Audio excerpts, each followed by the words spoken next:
What's up? Do you feel like, you just want to do certain things, but other people are responsible for the position you're in, that why you can't do it? And do you blame the world? Do you feel like a victim? You know, do you feel like you don't have any control? Well, look, these Existential Stoic podcasts, and today we're going to talk about how responsible are we?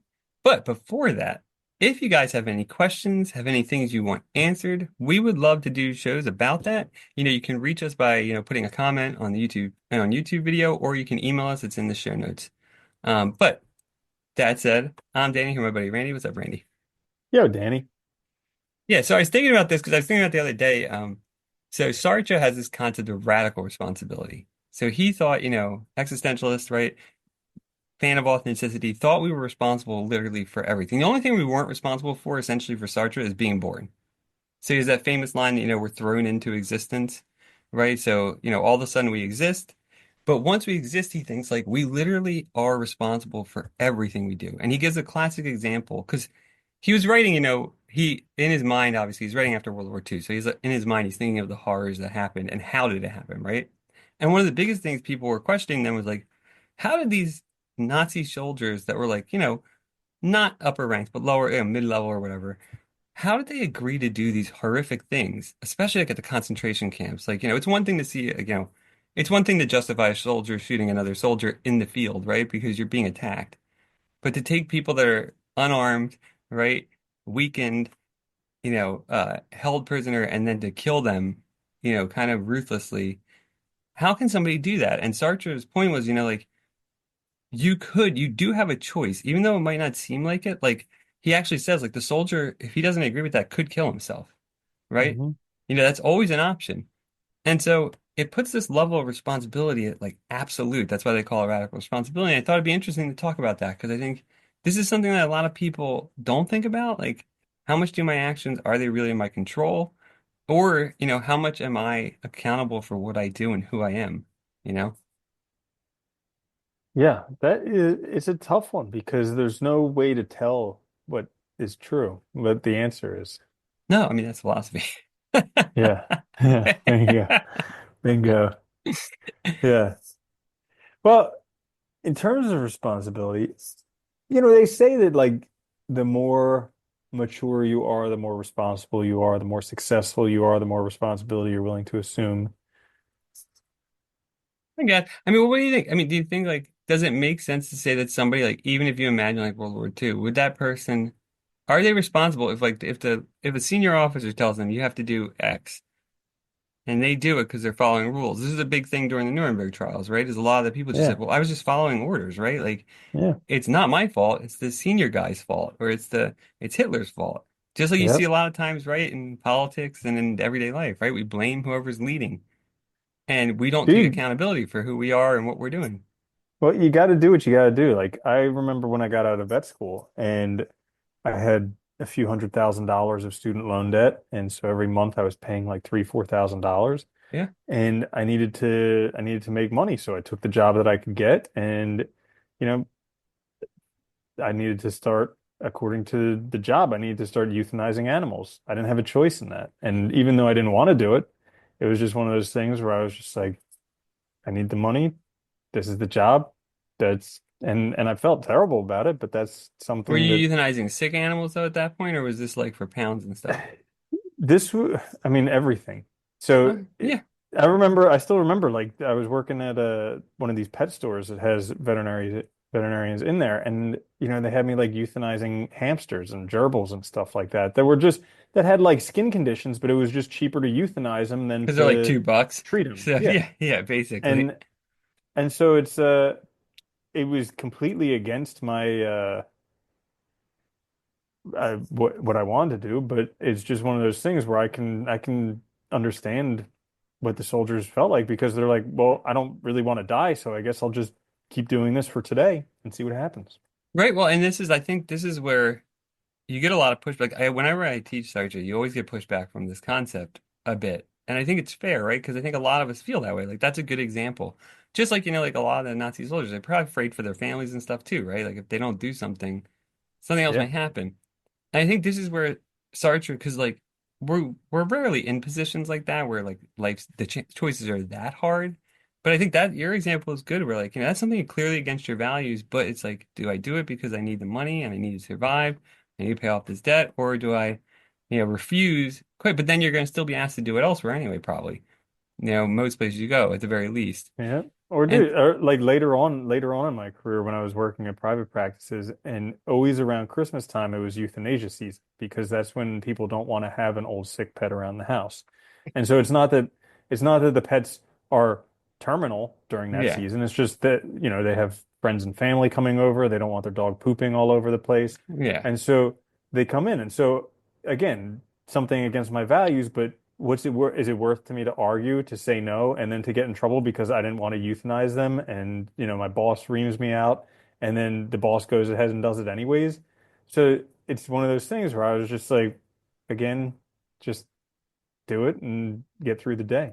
But you're not practicing anymore, importantly, too. So you did I know, fuck change that things. career. Well, no, that's what Yeah. I'm saying, though. I think that's important. So you saw that this was against your values. You did it because you had to, obviously, to make ends meet, and it was going to happen regardless of whether you did it or not. I mean, that's always obviously true.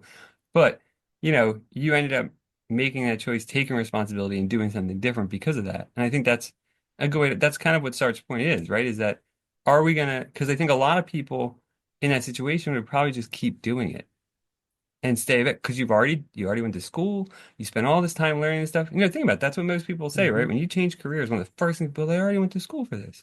You already did Hmm. this for this long, right?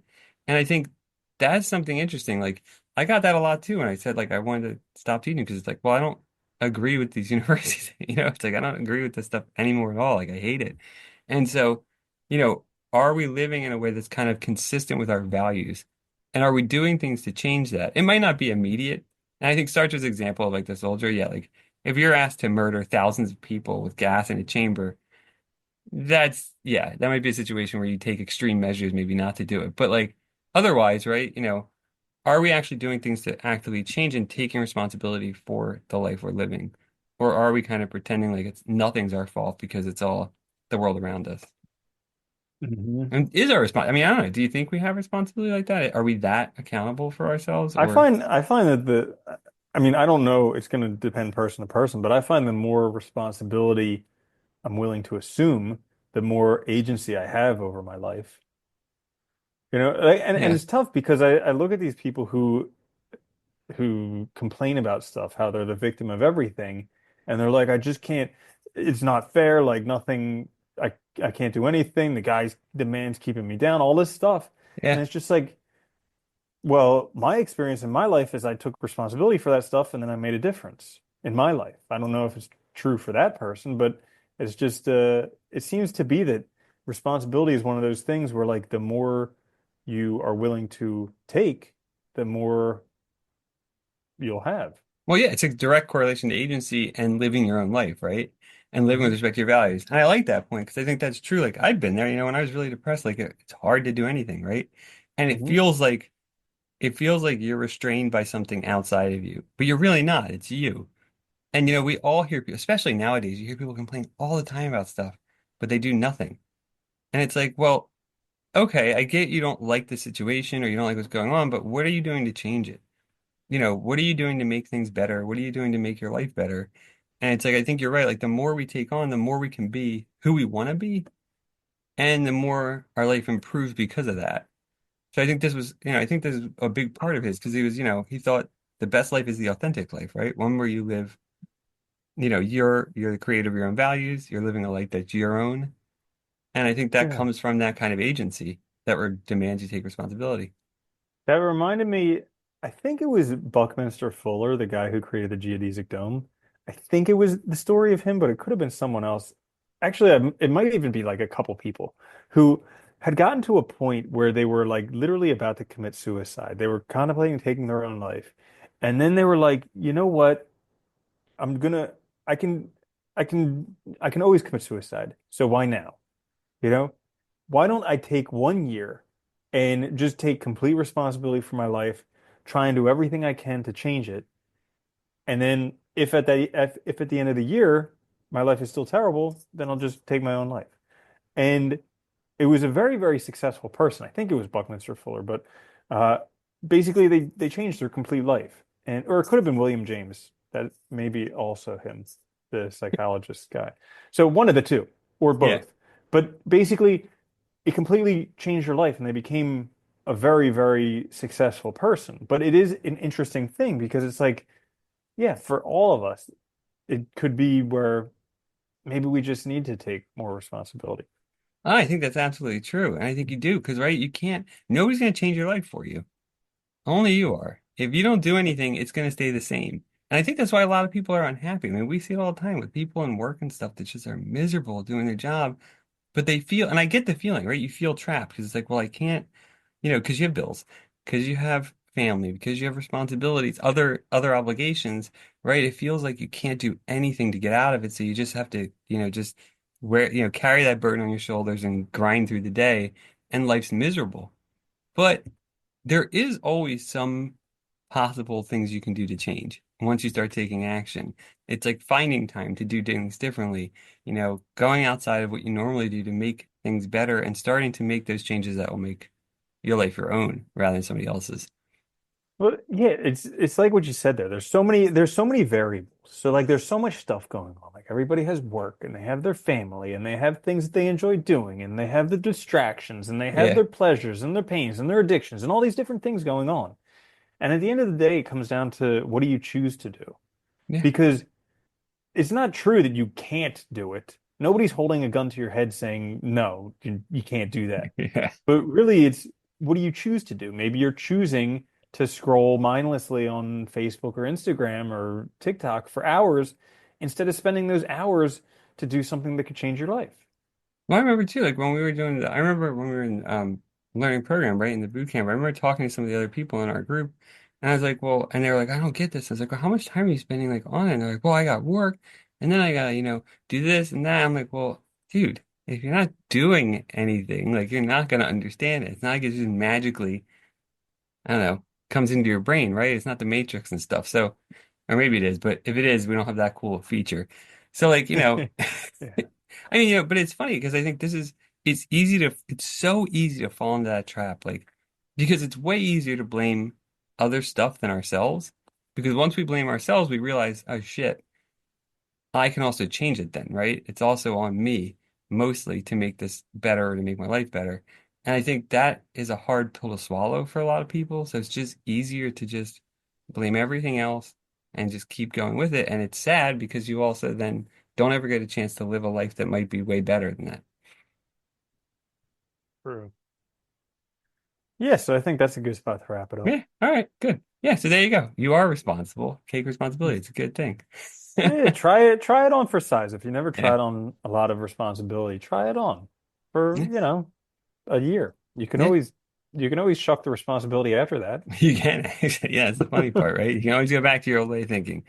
Yeah. If For it, if you have any questions or topics you'd like us to cover, let us know. You can leave it in a comment on the YouTube video, or you can email us. There's the emails in the show notes. Until next time, though, we'll do another episode later this week. This is the Existential Stoic podcast. I'm Danny. That's Randy. I'll see you later, Randy. Later, Danny.